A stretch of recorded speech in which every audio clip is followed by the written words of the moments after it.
My ideal applicant for a job at Bolts Media is a festival-loving, avid recycler, journaling, college graduate, maybe even with blue hair. If you plan to grow your business, you can't do it alone. Hiring and retaining superstars is critical to the success of your company. Listen to this episode to hear our tips and strategies for hiring a team of winners.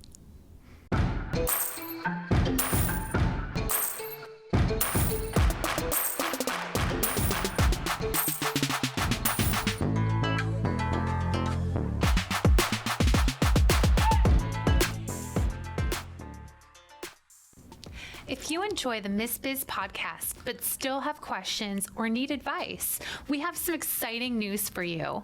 Join us for Miss Biz Connects. Miss Biz Connects is a weekly 1-hour Zoom call on Fridays at 10 a.m. Eastern Standard Time. This is 1 hour each week dedicated to you. We want to meet you and put our brains together to help you grow personally, professionally, and spiritually. To access the meeting link, visit us on our social media pages at Miss Biz Podcast or send us an email to missbizpod@gmail.com. Join us this Friday and let's grow the Miss Biz Nation.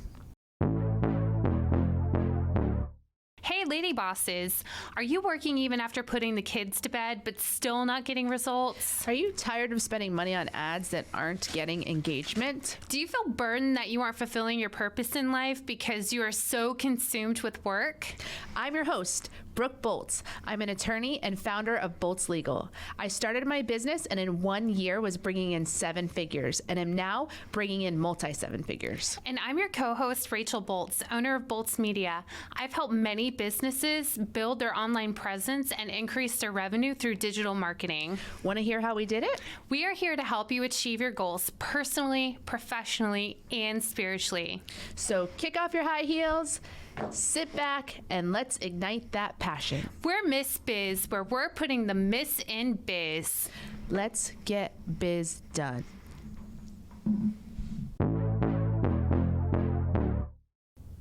At Bolts Legal, my ideal legal assistant candidate is between 22 to 25 years old, just graduated college with a degree in something like communications, has a GPA between 3.2 and 3.5, and is currently working at a coffee shop. This is my ideal avatar for a legal assistant for a number of reasons. First, I hire character over experience. Prior to starting my own law firm, I worked my way up the ranks and became partner at a large law firm, and I had the pleasure and opportunity to be a part of the hiring process for a number of attorneys and also to work directly with a number of legal assistants and paralegals. And the focus of the hiring process at that law firm was to hire experience. Someone without experience probably would not even so much as get an interview there. But what I saw happen sometimes is that when people are hired based on experience, they come with the good and bad habits that they've acquired over the years. And they also come with a personality sometimes that they know how to do it better, or they did it differently where they're from, and this is the way they've always done it. So what I found is sometimes you end up paying them a higher wage because of that experience, but what you actually end up receiving in value from that employee doesn't always line up with how much you're paying them. So I created a different hiring philosophy, which is to hire character over experience. The people that I hire, as I mentioned, rarely have ever worked in a law firm. This is often their first professional job after college, and for that reason, they often see it as a great opportunity. So they come with a coachable attitude. They come with a can-do, I want to succeed attitude, and that sets them off with a great starting position in the firm to grow and to learn over time. I also hire them at an entry level wage so that there's plenty of opportunity for them to advance over the time that they stay. And I start bumping them up as soon as they are trained and start to show value to the firm.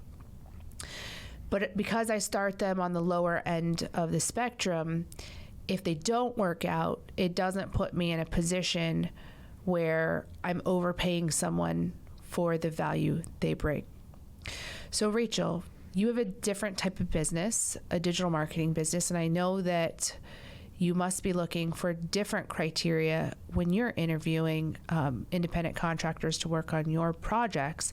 So what are some of the important things that you look for? So I look for college experience because I have found that, especially in terms of specific tests that they will be required to do, whether it's graphic arts or copywriting, having some sort of experience or degree in that field is going to be extremely helpful in adding a creative advantage for that position.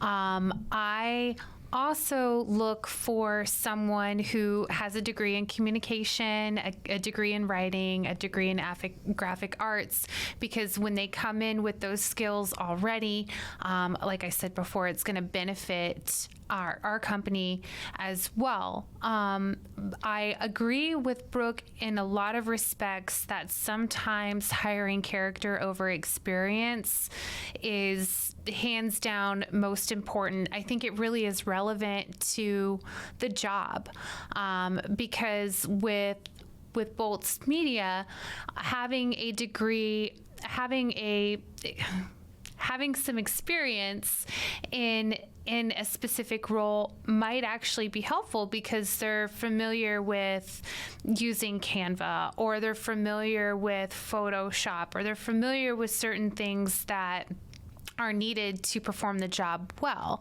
But also, I agree with Brooke in, sometimes training them without any experience is beneficial because you don't have to break any bad habits that they might have, and you can really train them and mold them into the type of employee that you want them to be.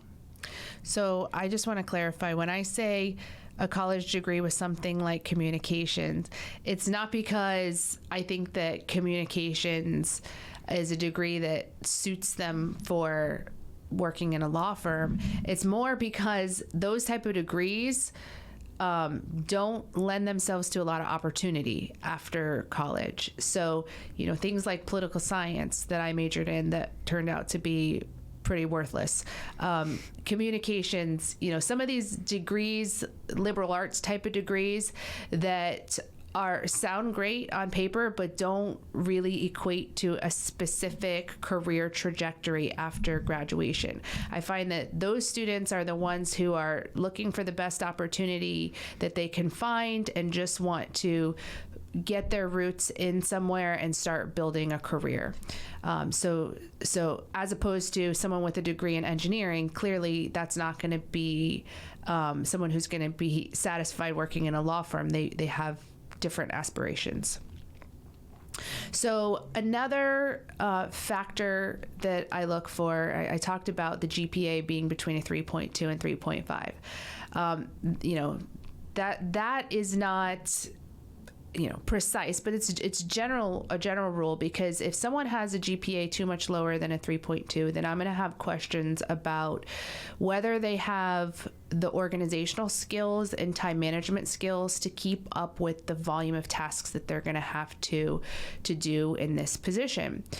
So if they are able to maintain a good grade point average, then that gives me the confidence that they have the intellectual skill to be able to do the job well, but also that they can keep track of all their different coursework and all their different assignments and things, and have the work ethic and discipline. If they can do that in school, then they could do that in the job. If their GPA is too high, though, if they're in the 3.9, 4.0 category, I generally expect that that's a person who's probably looking to go on to even further education with a master's or a doctorate degree, or go to law school. And those type of students are usually not the ideal candidate for me, because this is a job for them that's going to be likely just a time filler until that higher education starts. It would be a very unique circumstance where someone would be able to be a full-time student and also be fully committed to a full-time job like Bolts Legal requires. So I generally look for people who are finished with their schooling and ready to start a career as their number one priority. So when you get an applicant for Bolts Media, are there any questions you ask of them or tasks that you ask of them to assess their skill level? Yes. So one of the main things that I do, aside from the certain questions that I ask them and then the interview, but a huge part of the interview involves them actually having to perform a task. So I will create like a fictitious situation where if it's like, let's say I'm hiring a blog writer, I will give them a specific scenario and ask them to write me a 250-word blog on macular degeneration affecting individuals who are under 80. And then I will review their work and see how it panned out. Or if they do graphic arts, I will tell them to, create creative that's selling a specific service or product, and then I will evaluate their work. I will give them a deadline, because in my industry timelines are extremely important.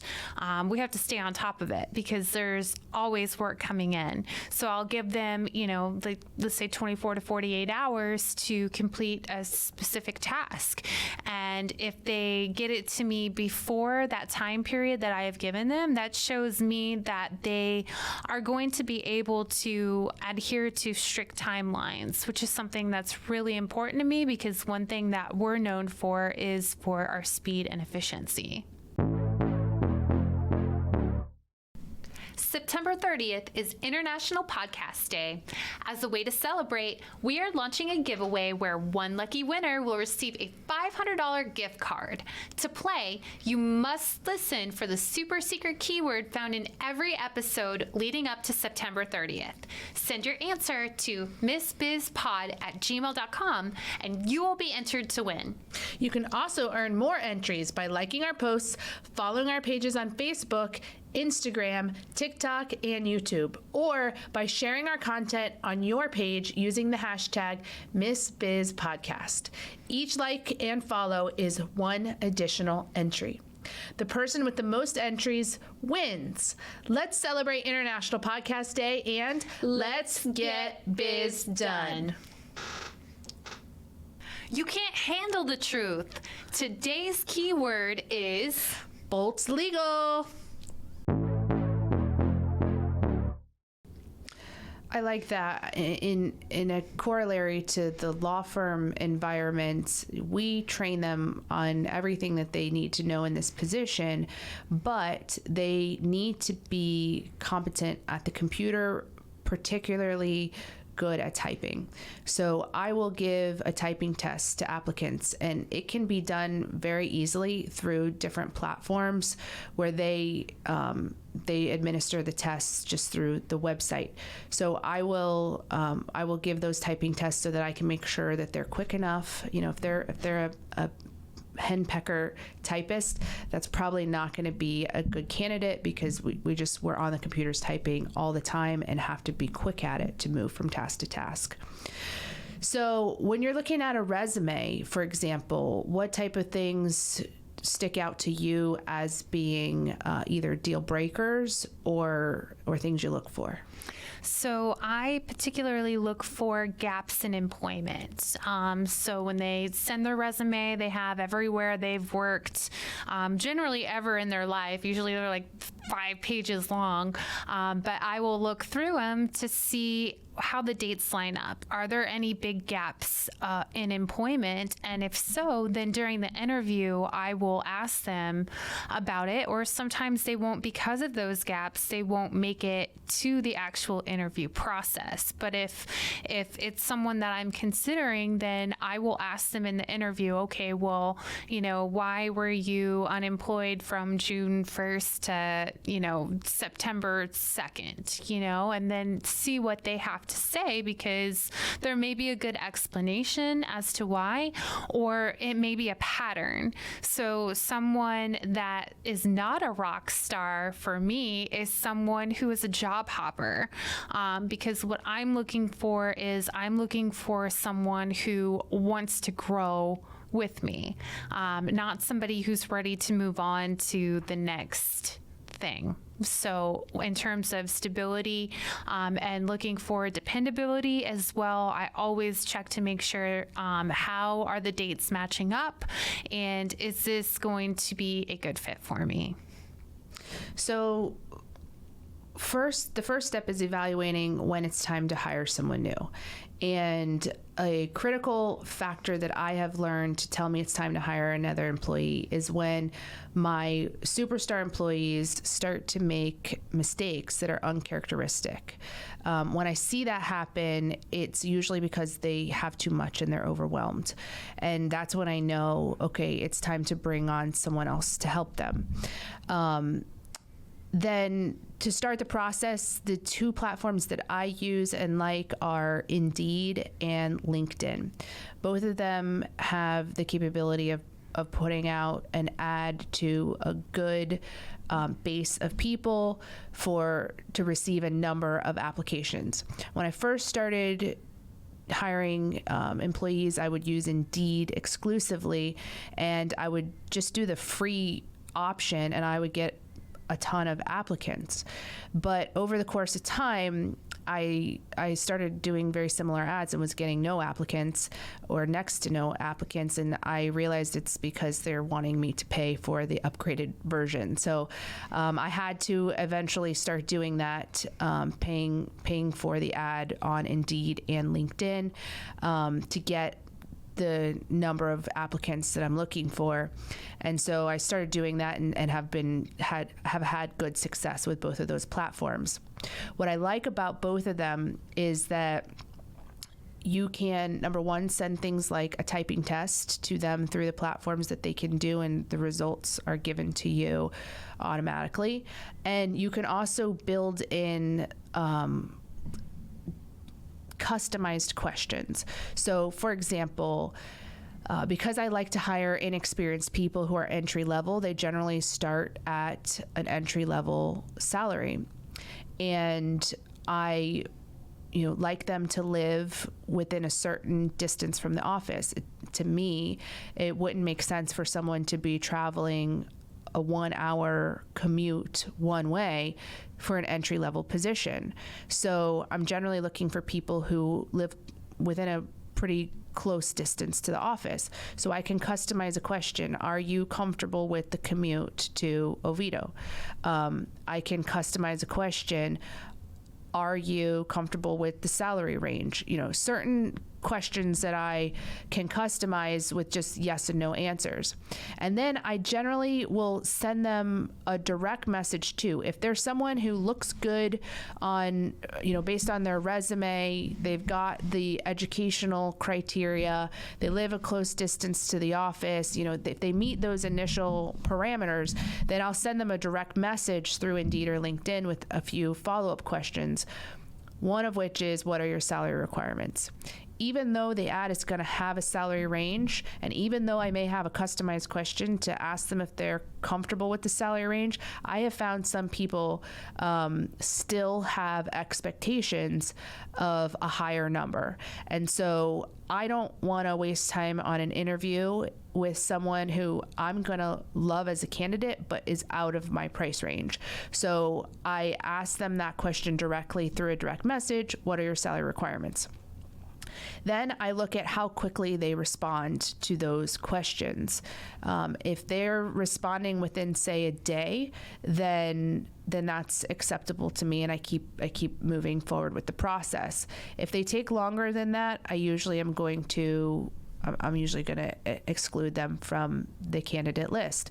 I want people who are responsive, and if they're applying for a job, they should expect that they might be getting some feedback from those applications and should be keeping an eye on their emails and being able to respond promptly. So I've been very impressed with some people who respond almost instantaneously when I send them a question, and that really pushes them to the head of the list in some ways, just because of how quick they are to respond. So by the time I get to the interview process, I have now vetted them through all of the deal breakers, and I know that they have all of the qualities and characteristics that I'm looking for. I mentioned the coffee shop employee as my ideal candidate because, as I mentioned earlier, I'm looking for people who want to be here. And oftentimes someone who's working in a coffee shop scenario is very motivated to move into a professional office type environment. So it's a big step up for them in their minds and a great opportunity. And so in the interview process, there's really only two things that I'm looking for at that point. And I don't interview a lot of candidates. Ideally, I'd interview only one, and many times I do, because interviewing is a time-consuming process. When I first started out, I was interviewing all kinds of people, and it was just taking up hours and hours of time. Now I've got it down to a science where I ask all the questions up front through direct message, and then I only interview the candidate or two that I am most interested in. The interview process serves two purposes. It is, number one, to learn their personality. It's not something that I can easily learn over direct messages or through a resume. And I'm making sure that they're a good fit for our, the current makeup of our staff. And second, I'm gauging their interest level in the position.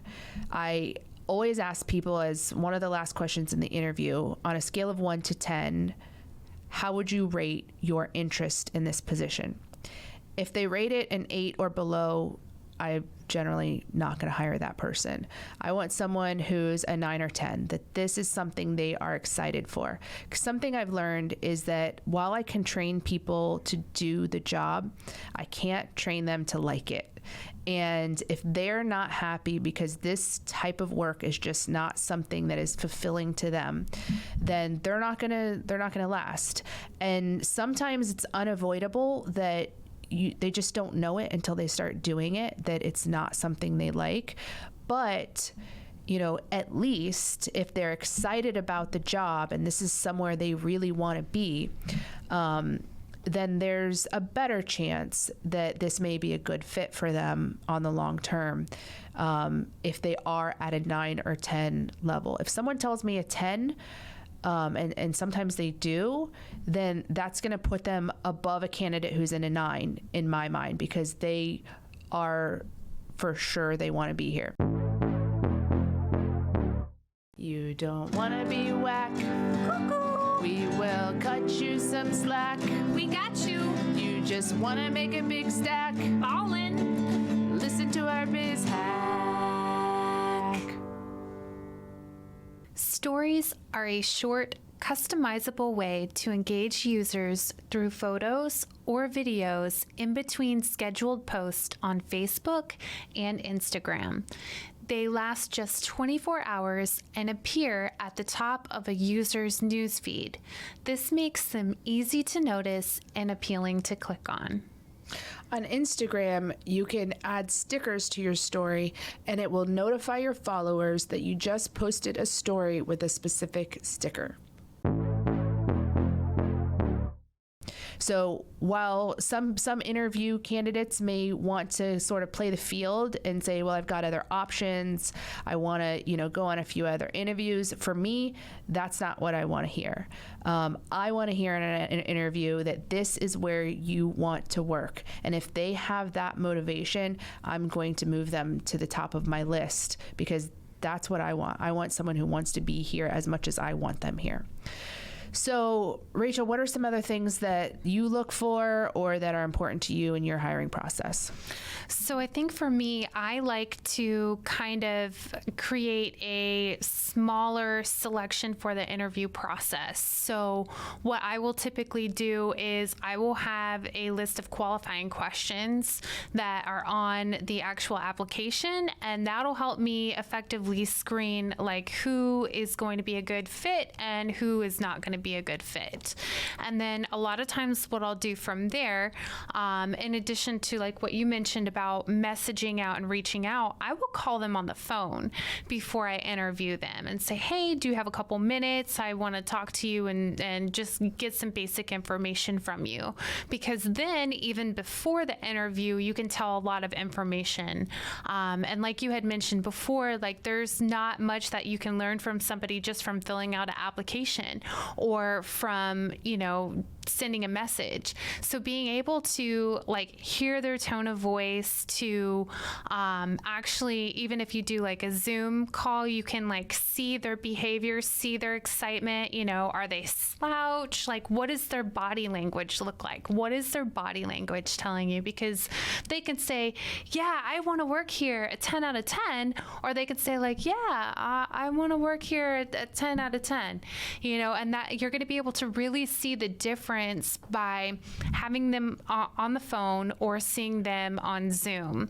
And then a lot of times what I will do is to kind of narrow it down so I'm not interviewing every single person, then I will go from that phone call to the next level where I'm actually interviewing them. So that's kind of how I narrow down the selection process, and then I make the right hiring decision based upon that. So this method for me has worked really well. I say this, that I would put my staff up against any law firm staff in the entire nation. Like they are incredible.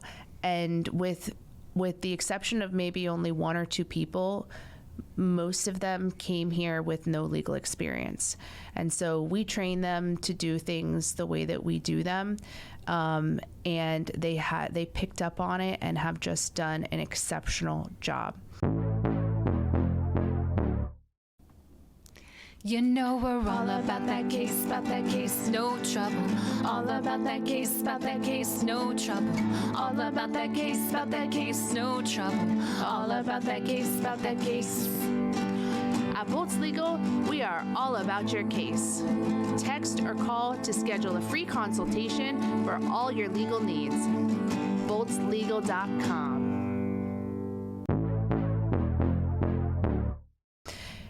And so I really am a believer in character over experience, making sure their personality is a good fit. One other thing in looking at the personality, if you're not familiar with the DISC personality profile, it's DISC, are the 4 different personality profiles. That's something that I also have new hires take the test. If you're familiar with what the characteristics are of each of those personality profiles, you can tell in the interview what personality they have. A D, for example, is kind of a shark. It's someone who is motivated and ambitious and a leader.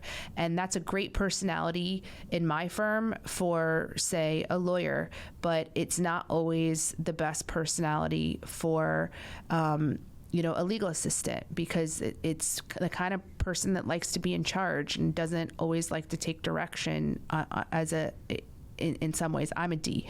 I am as high a D as a human can be on the test of the personality profile. And I don't, I like to think that I have the good characteristics of the D, but, someone like me, because I'm a D, another D isn't always going to work well with me. So if I can pick up on that strong personality in the interview, they just might not be a good fit for this particular role, even though they could probably do the job really well.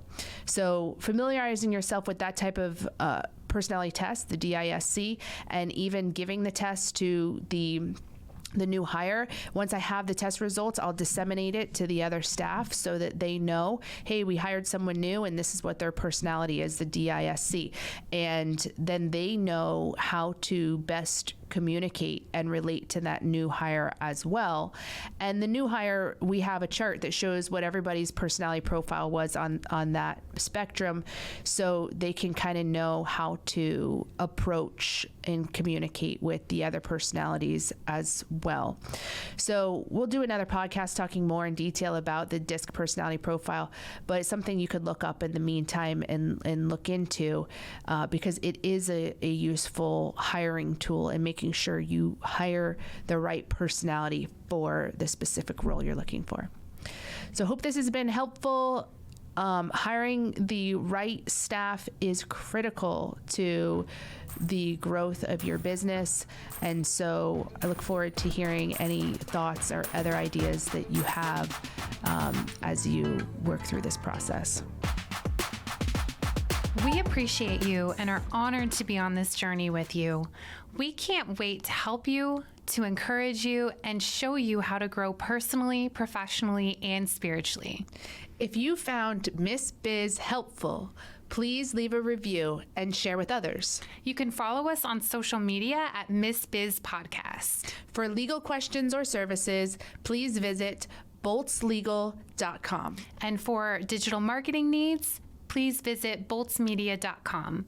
Let's get biz done.